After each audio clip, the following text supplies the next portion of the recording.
I actually had this book on my radar for a little while. I don't really know why. It might have been the cover, in fairness. There is something pretty enticing about it. I think it's cool. It kind of it gives me that kind of Twilight Zone type vibe, I suppose. Maybe something that's a bit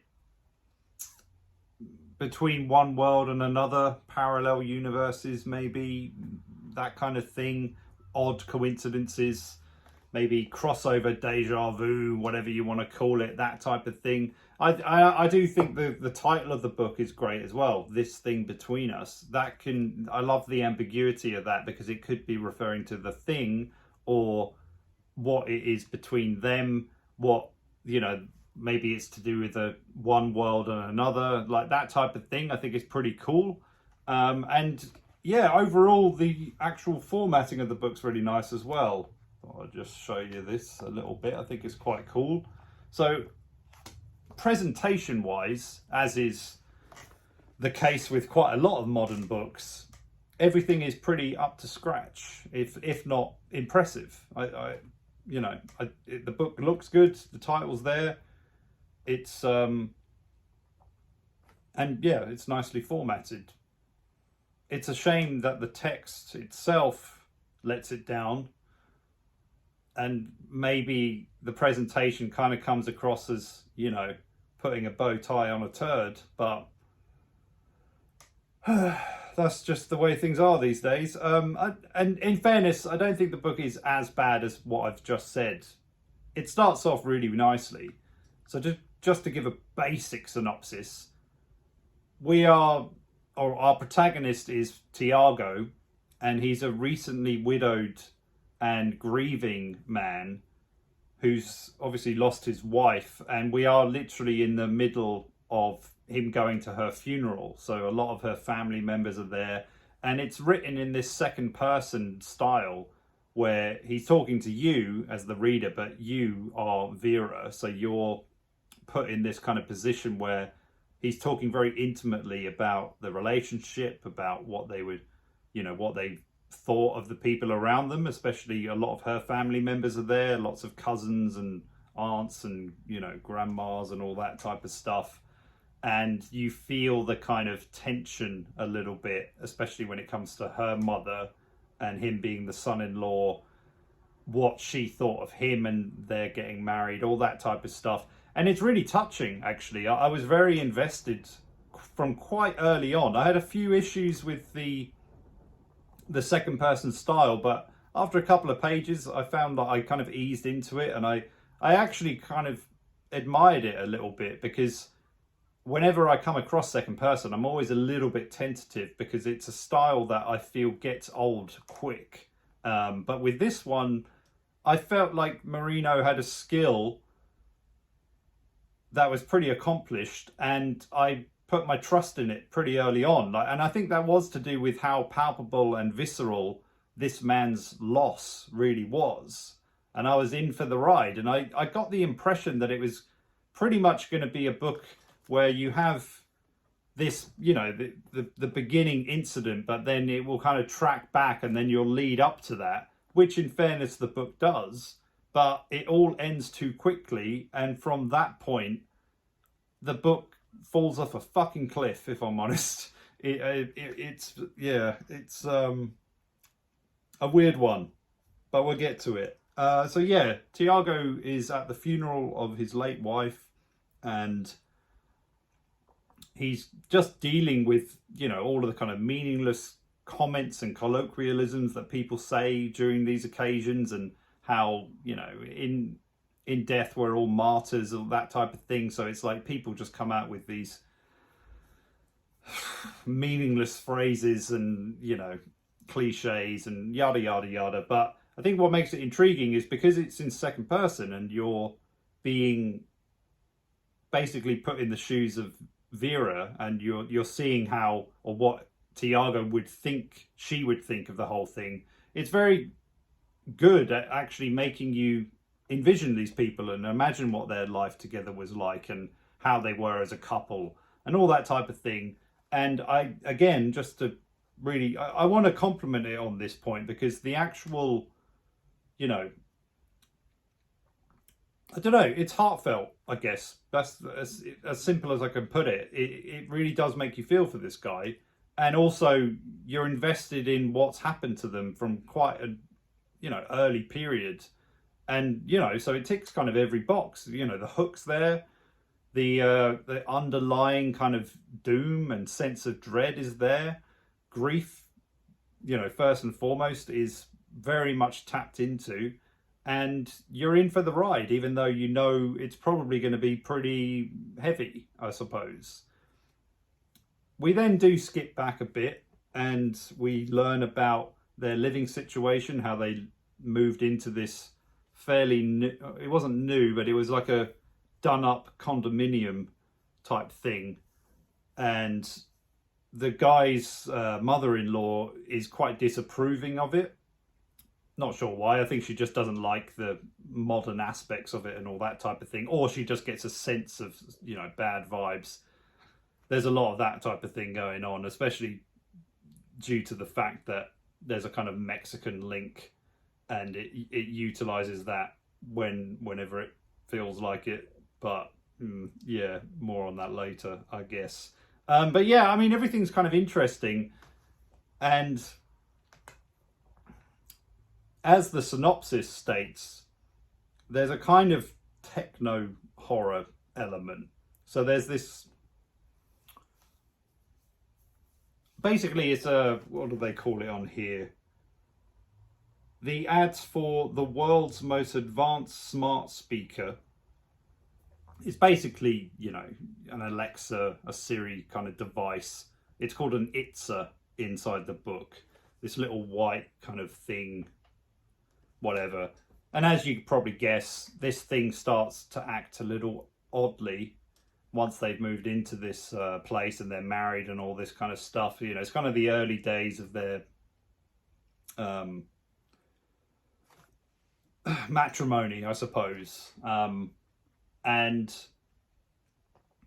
just to get back onto the grief parts, there's just little parts of it where he mentions how he's putting on clothes still and he's finding the loose strands of her hair and all this kind of stuff. And it's just these little bits I thought were actually very beautiful in a lot of ways. I was very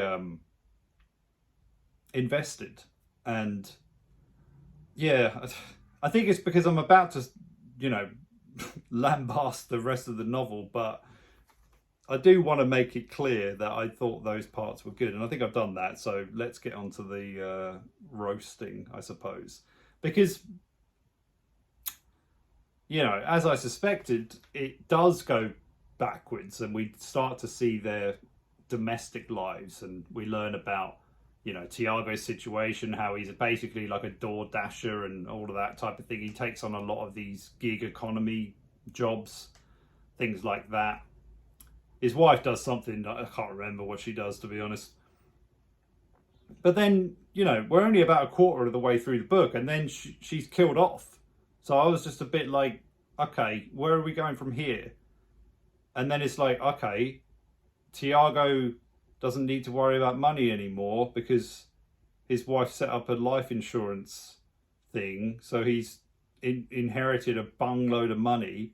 He then buys a cabin out in Colorado and wants to be as isolated as possible. So he gets one that's in the middle of fucking nowhere, right in the wilderness and the snow and everything. Okay. And then... So I'm just thinking, like, when do I mention, or when was the time? Okay, so it was after this. Then he goes to the hardware store because he wants to do something up with the cabin. And there's this dog there. And no one claims the dog. No one seems to be the owner. So our guy takes him. And I'm just thinking, like, okay, cabin in the woods. Where have I heard this before?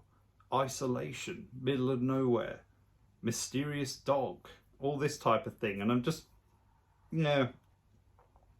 basically what happens after the wife is killed off, which we knew about anyway, but I thought it would be the whole novel, we just get a Frankenstein's monster of Stephen King books. Like, it's almost baffling how many are in there. You've got The Shining, Misery, Pet Sematary,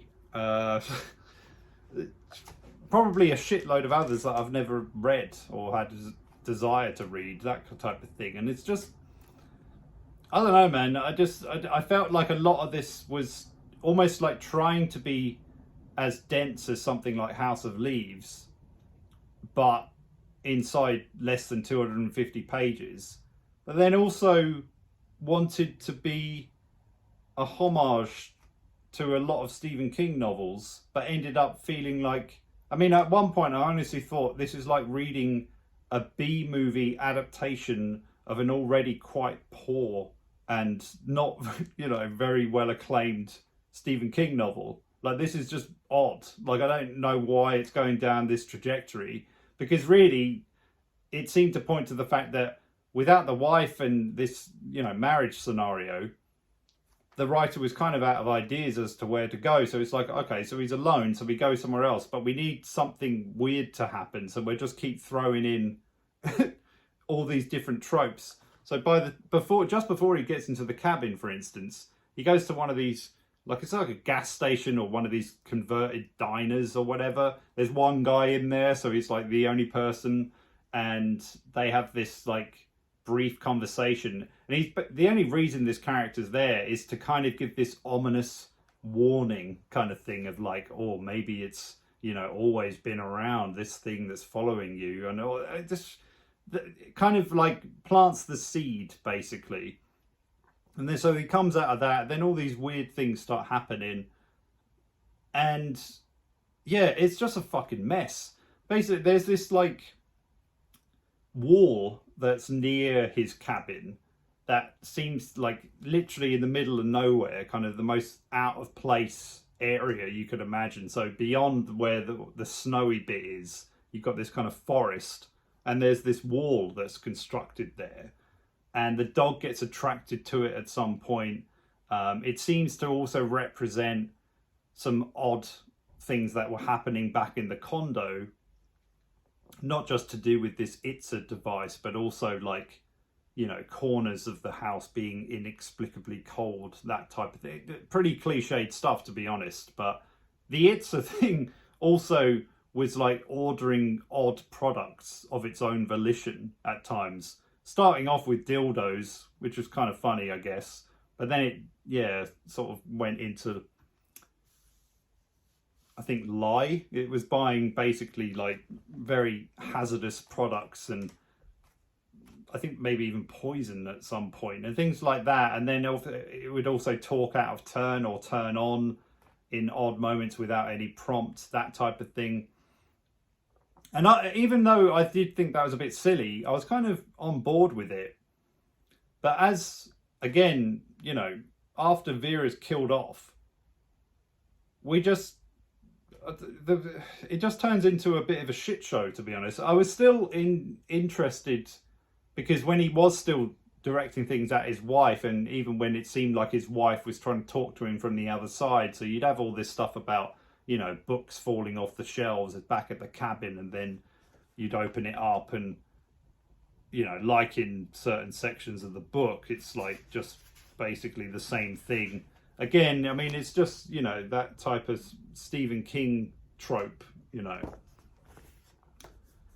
But that would be giving him messages. Then at some point the mother-in-law comes over, because obviously he thinks what he's got to say about what's going on with this reincarnated dog, which originally dies of a cyanide mine thing that's around his cabin that wasn't removed when it should have been, and it sprays his fucking face, and the guy's like desperately trying to save it, and then inexplicably it's just there again the next day. But then it turns feral, all this type of thing. Then the dog's attracted to the weird wall in the middle of the forest. Then there's another bit, which might have happened beforehand in fairness, but he goes to visit the previous tenant of the condo, who was, you know, didn't want to leave this place. And then of course she's like put some sort of curse on it. And it has a nice element of this cross-cultural thing where this guy is of Mexican descent, but he doesn't speak Spanish. So he's as American as they come. He just doesn't look it. So when characters speak Spanish to him, he doesn't have a clue what they're saying, and this puts him in a pretty, you know, outsider type of position, because he's one thing by appearance, but by personality he's totally another. And it has a few cliches about, you know, what kind of Mexican are you, not liking spicy food and all that type of thing. But yeah, we're in the cabin. Obviously this weird shit's happening with the dog. When he speaks to his mother-in-law, of course she's more accepting of voodoo nonsense potentially taking place and curses and all this type of thing. She goes over there, more weird shit happens, she dies, and then the guy goes to a hotel instead of going back to the cabin, all this type of stuff. And it just gets very, very all over the place, in my view. Like, he's revisiting his wife's grave at some point, then he's like, I mean, again, I kept going with it because I did really want to know what his relationship with his wife was like.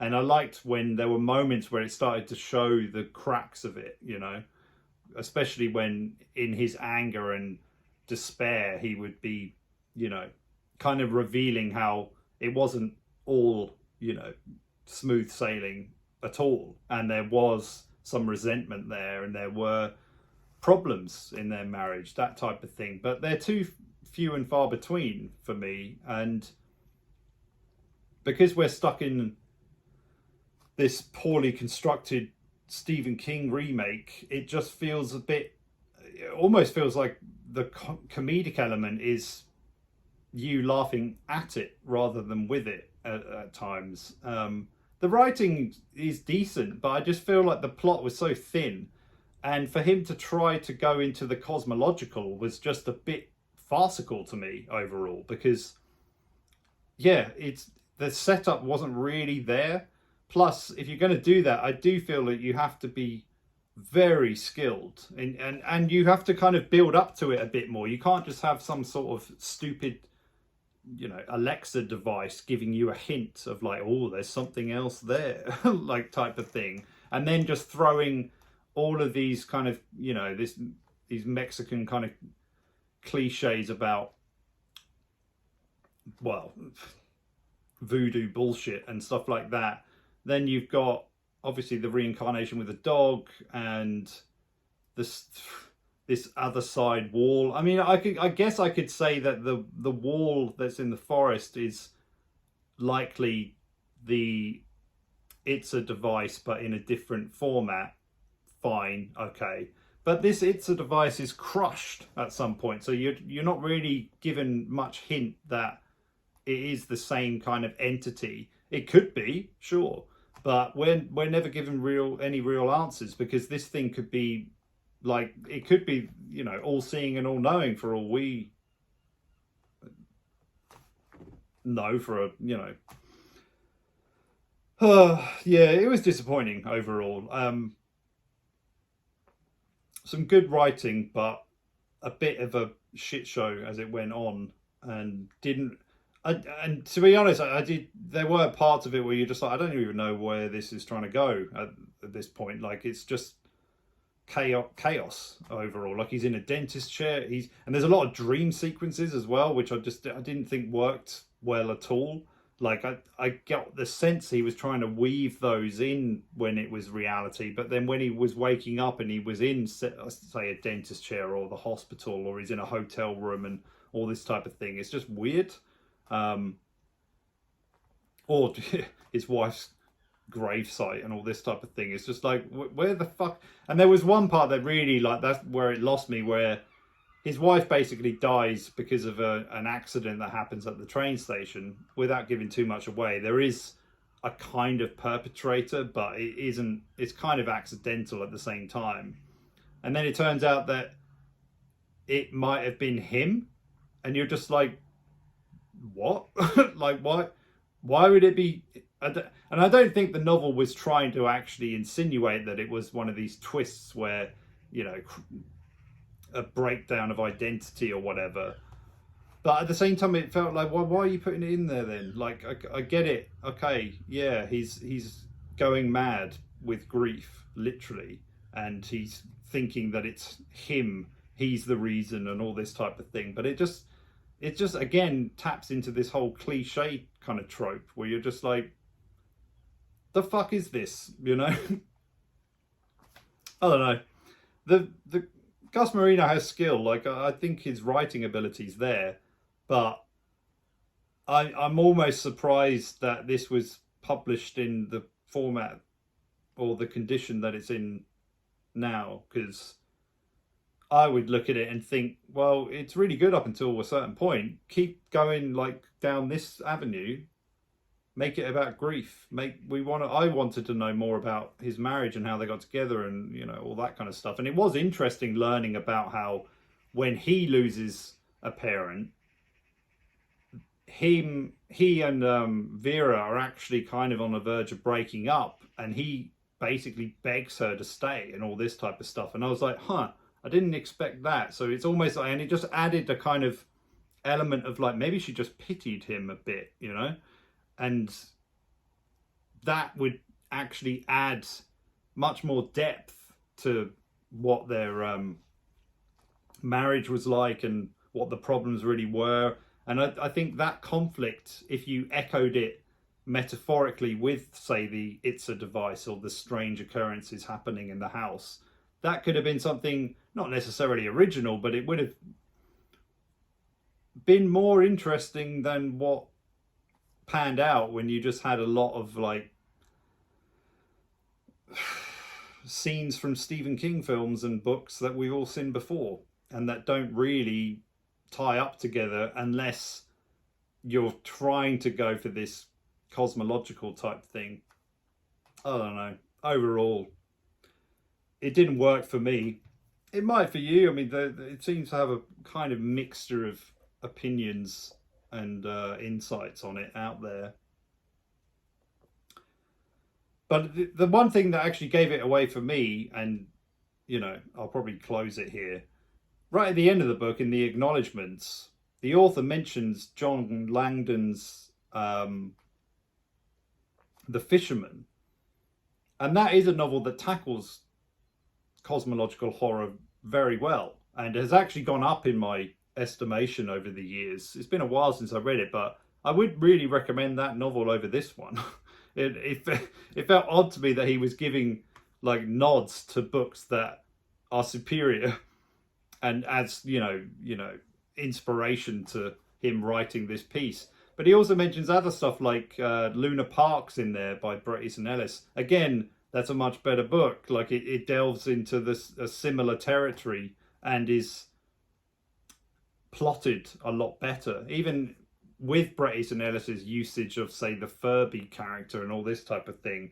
It's just much better, like works, and the pacing's there. With this, it just feels like it's all kind of jammed in there and kind of like, oh well, it's gonna drive the reader crazy. So you're gonna be symbolically inside the head of this guy, but for real.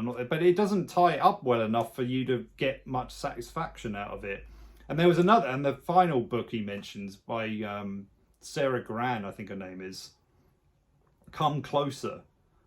I've read that, and that to me was a really overhyped book that scratches on the surface level of supernatural type criteria, but never really dives that deep, and a little bit about demonology type stuff. And it's about a woman who kind of believes she's being possessed by a kind of devil demon type thing, and it's quite modern. So she's married and all of this stuff, and then but she starts getting in her head like, oh, maybe she should start stealing, you know, or taking things for herself, and maybe she should have an affair, maybe she should do this. So it's like a very modern woman type stuff. But it's okay, but it's certainly not, you know, it's a kind of 3-star type book in my view. Not really anything more than that. And with this one, I'd give it a 2. You know, and that's mainly for, if I was to divide the novel up into 5 sections, the first 2 are really good, the others suck. So, yeah, that'll do it.